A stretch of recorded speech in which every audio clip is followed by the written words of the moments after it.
Assalamualaikum warahmatullahi wabarakatuh.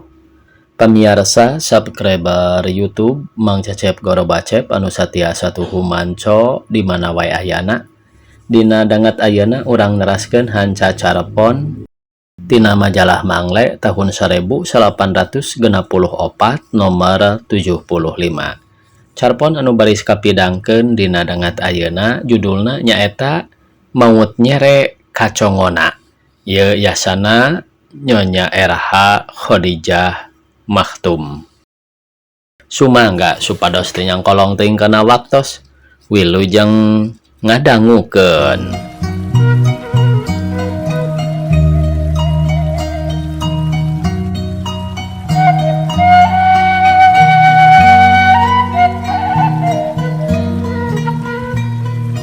Kuring ngarasa heran geus aya sabulana tuh di ditu di pasir astana anu katembong mangka kembang samojana linduk iuh caringin kurungna sok aya lalaki ngadon ceurik luhureun hiji astana. Dina poe lebaran kuring sabada ti masjid teh tuluy bae ka eta pasir rek jarah barang jolbet geus nyampak anu sok ceurik teh rarasaan asa kuring pangisukna naha wayah kumaha datangna bangun anu sapeupeting di dinyana teh. Tuluy kuring ngadeketan bari ngadadengekeun omonganana da harita teh eukeur sasambat bari nginghak ceurik kacida matak ngerikna omonganana teh nepi ka kuring oge ngilu rag-ragan cipanon pokna. Aduh Gusti, abdi teh teu kiat nandangan musibah sakieu ageungna.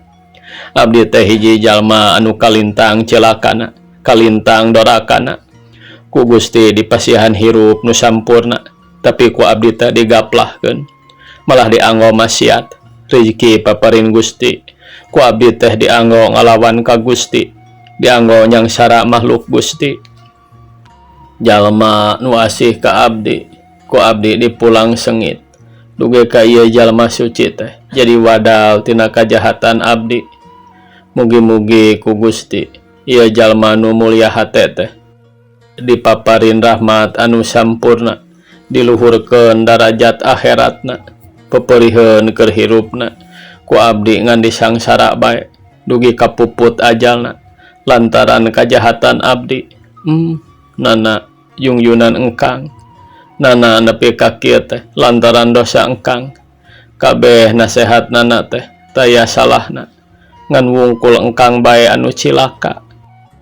Nana teh dina engkang keur kaya purah jadi candoli anu miara harta banda engkang dina engkang keur payah jadi panulung anu utama anu bisa ngabubungah ka engkang dina keur engkang salah purah mere tuduh jalan tapi naha ari engkang ngan tukangannya nyeri purah mau perih bae kanana teh nepi karuksakna pisan. Dina engkang geus ragrag batur mah geus taya nu mirosea ka engkang teh tapi nana mah kalah siga beuki nyaah ka salaki teh.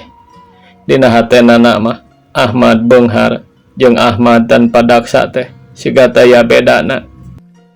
Beuki karasa beuki kacipta kasalahan engkang nyeri perih nyaksrak nyaliara dina rasa nu moal cageureuh deui ret kana diri engkang teh geus tanpa daksa banda mah komo geus taya samerang awi baraya taya nu mirosea sobat-sobat geus malik cua ka engkang teh. Aduh nana dagoan engkang rek nuturkeun geus kitu bluk manehna nyuuh kana batu tutunggul kuring kaget nejo getih ngabayabah geuwat diboro anu keur nyuuh teh tetela manehna newek maneh kuring geumpeur samar cabak tungtungna dadeg bae lumpat tuturubun maksud teh rek minta tulung kabeneran palurah keur ngabekuk nanjak rek jarah diiringkeun ku tua kampung ku kuring geuwat dipapagkeun bari haruha hareho ambekan naik turun manehna reuwaseun da samarukna goromolan geus cungas-cingeus bae rek lumpat balik deui tapi ku kuring debedol bari dipageuhan leungeunna ditungtun dituduhkeun ka anu tatu barang ret teh teterajelan bari buncelik rek balik deui ngan kaburu nu tatu gegeroan minta tulung tuluy disalamperkeun ditulungan ku tiluan untung tatuna henteu kena kana mamati turug-turug nu dipake nawakna ngan ukur pesorawut, tatuna tuluy dibeber ku bajuna sarta tuluy digandong tili genti dibawa ka imah kuring. Da bubuhan imah kuring nu pangdeketna kadinya. Maklum poe lebaran usum anu jararah atuh di imah kuring teh pinuh ku tatamu bari sakalian ngalayad ngan henteu digarewahkeun ka nagara bae. Maklum nagara keur riweuh loba deui urusaneunana nya dialubaran ku ubar kampung bae. Kabeneran aya Paing Abdul tukang nulungan nu tatu dina jero saminggu teh geus rek cager. Kuring geus kacida karenyengna ku hayang gara nyaho rasiahna kumaha nu matak tepi kanekad kitu, tapi tacan wani nanya sieun matak repot deui kana kasakit atawa kana ingetanana. Dina ka 10 poena jol nyamperkeun bari rumanggieung. Harita kuring keur aya di dapur gawat ku indung barudak dipangmayerankeun kopi make gula kawung. Gek manehna diuk bari ngarahu. Pok ngomong, "Ujang, cenah akang teh teu tiasa ngagambarkeun kulisan kaayaan hate anu sabuktosna. Anging Allah anu uninga sarta anjeunna anu pimaleseunana kana kasayan Ujang sakulawarga.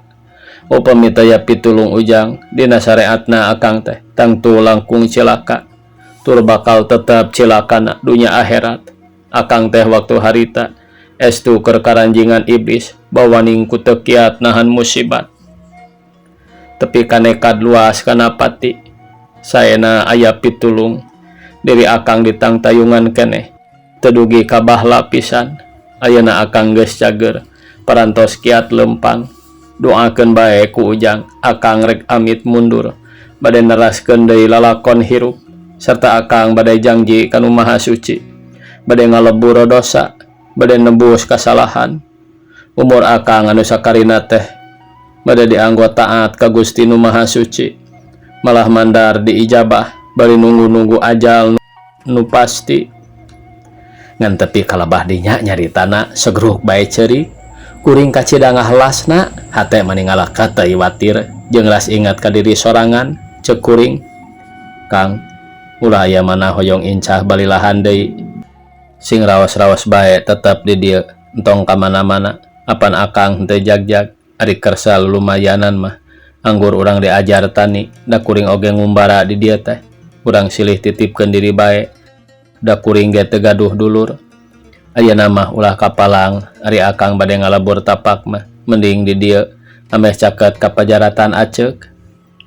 Aduh Ujang, kumaha akang nya males kana kasayan Ujang anu susun tindih. Akang teh geus dijai tina bahla ayeuna tuluy disambat diangkeun saderek. Nya atuh ari kitu teh mah ieu teh taya sanes kajabi ti Pangasih Rabbul Alamin ka diri akang anu sakitu ngalawana kamantena. Nuhun alhamdulillah ku akang bade ditumutkeun pisan ngan supados Ujang ulah kaduhung bae di akhirna geus totomplokan mi asih ka jalma anu teu aya pisan araheunana. Dupi lalakon diri akang hirup jadi wadal hawa nafsu, maut nyere kacongona mangga cobi dangukeun susuganan jadi contoh ka anu tacan aya pangalaman. Akang teh anak jalma cekap pisan sareng terhormat pun bapa kasohor ahli tutulung. Ari putrana sadayana genep anu dugi ka dewasa ngan akang pribadi anu sanesna mah maraot keur leutik keneh. Atuh kanyaah sepuh ka akang teh tamplok pisan dina umur 20 tahun akang parantos rarabi dumadakan ngarangkap teh kanu dicita-cita ti bubudak tur kadoa sepuh. Dina ngarangkapna estu lulus mulus taya kucewana geget layet kaya gula jeung amisna. Ceuk paribasa teh mah ngadu anak 2 sarta marulus. Cikalna lalaki ngaran Nugraha, ari nu kadua awewe ngaranna Kurniasih. Tapi Ujang, derajat nu sakitu gedena teh ku akang diruag. Tepi katibalik cara ayeuna kasaksian ku Ujang dupi awitna mah kieu. Pun bapa teh pupus ngantunkeun banda anu teu kinten reana. Ahli warisna ngan duaan nyaeta akang sareng indung tere Daripun biang mah parantos pupus ti payun. Ageungna banda teh ragrag ka akang. Maklum akang budak ngora, tacan loba pangalaman. Heg banda sakitu lubak libukna, jul-jol anu misobat, anu ngajak kitu ngajak kieu, mimitina mokaha milu jeung sobat, resep lalajo, tina lalajo naek kana diajar main. Maklum di tempat pamainan sagala aya. Nya atuh sagala ge ku akang teh diasaan, tungtungna jadi sagala patukangan, main madon, madat, minum ngan henteu tepi kamaehan bae. Ari dinasehatan ku bojo sok ngambek, da geus taya deui nu kacipta, iwal ti kartu jeung gelung, beuki lami beuki mangprung, beuki kasarung lalampahan teh. Nya akhirna banda beak awak cacad, geuning katingali ieu panon nepi ka hanteuna lantaran gelut di tempat main. Tapi ari bojo mah sakitu akang geus tanpa daksa teh, tetep bae satia taya bedana. Budak anu dua marawat dina kayaan balangsak, ti imah nu asal akang pindah lantaran geus jatoh ka tukang renten. Tidinya akang nepi ka ngagewok nyewa kamar, katambah diri jadi ririwit, candu arak, candu madat, ngaruksa kana diri, malah jabat ti dina diri akang teh make tepa deh kanu tetuah teu dosa. Nyaeta kapun bojo anu sakitu sucina, kasakit kotor geus mapai urat, atuh manehna oge jadi wuwudon, katurug-turug akang brok udu repot. Pokona mah nyaeta bae tina ruksak pangeusi beteung sareng kasakit kotor, atuh diopna mo di rumah sakit kengeng 5 sasih. Dina keur ngadur-duran dulag kuramas teh, akang kundang itu keluar ti rumah sakit, dipiwarang ku dokter. Sanes lantaran parantos cager ngan teu aya tempat, da sanes akang bae atuh rawateun teh. Seueur deui korban perjuangan. Ari dongkap ka rorompok, nyampak geus kosong, cek katerangan tetangga. Pun bojo dibantu ku pamana kasukawarna lantaran udur. Atuh akang teh kapaksa nikreuh lempang lalakon 13 kilometer. Mangkaning teu gaduh artos sagoweng-goweng acan, di jalan sering katuralengan. Ari dongkap yaktos pun bojo udur sareng keur kakandungan. Parantos dina sasihna awakna ngan kantun tulang, tapi ari parangi mah tetep marahmai bae taya rengrotna. Mun tiasaeun mah meureun ngarangkulan ka akang. Aduh tobat ujang ngahlasna hate akang meni asa ancur ngan salapan dinten tiasa sosonoan teh. Ari dina malam Jumaah manehna karaos beteung serta ngajuruna teh hese, da budakna geus maot di jero. Anak kaluar parantos bubuk, ramona oge geus ngagaloler lantaran kena ku sakit sipilis akibatina dosa akang. Indungna oge ngan sadinten teras nuturkeun, aduh Gusti tobat. Cek manehna, bro Kang Ahmad nyuuh bari sesegruk ceurik, kuring oge teu kuat milu bae sesegruk. Indung barudak ngejat ka kamar ngadon sosongkolan. Ari bus kuring ka kamar, ujug-ujug buring has bae manehna bari ngesek-ngesekkeun pokna. Tah da puguh ge lalaki teh karitu patut. Ari ditudingkeun ka awewe, paribasa kasakit awewe, puguh awewe mah ngan ukur jadi wadal. Nu nya mah penyakit lalaki eta teh. Kuring ngajawab, penyakit awewe lain, penyakit lalaki lain. Eta mah penyakit lanatullah bae, anu mata kudu dibasmi. Syaratna kudu ikhtiar duanana, wanita ulah sok dagang, lalaki ulah sok meuli. Moal aya nu dagang, muntara aya nu meuli. Sabalikna, najan hayang jajan, lamun taya nu dagangna moal bisa meuli. Geuning cek hariring kiai mah kieu, najan raja pinandita, najan ratu anu nyantri, mun kadupa ku asmara, rubuh pengkuhna, pinasti. Nu mata ku agami, dilarang nyaketan santun. Ganda anu berjiwa malati mamalaati, dages nyata yakin pibahlaeunana. Tamat cenah ieu pamiarsa carpon anu judulna maut nyere kacongona. Sakitu anu tiasa kapihatur. Wassalamualaikum warahmatullahi wabarakatuh.